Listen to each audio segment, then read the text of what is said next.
A towering figure in Oregon politics whose legacy was overshadowed by scandal has died.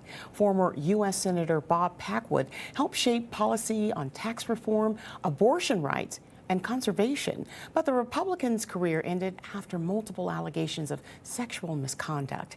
Our Portland affiliate KTW looks back at his rise and fall.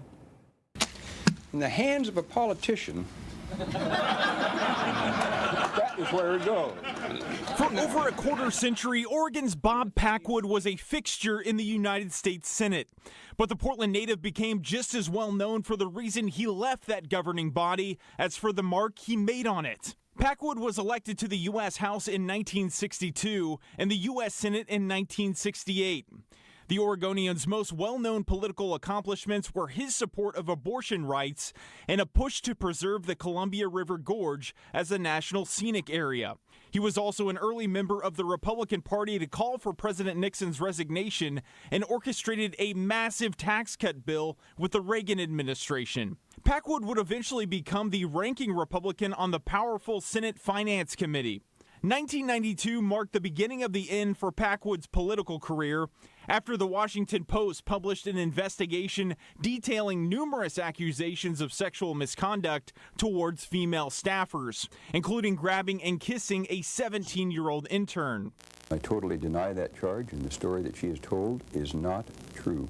Many revelations came from Packwood's own diaries, which were subpoenaed by Congress. I still think it's a terribly dangerous precedent when the government can seize your diaries, your most private, intimate thoughts, can seize them and turn them against you. In 1995, the Senate Ethics Committee voted to expel Packwood from the Senate. This sends a very strong message that women can stand up and speak out, and women can make a difference. KGW was at Packwood's Portland office the next day and spoke with staffers about the vote.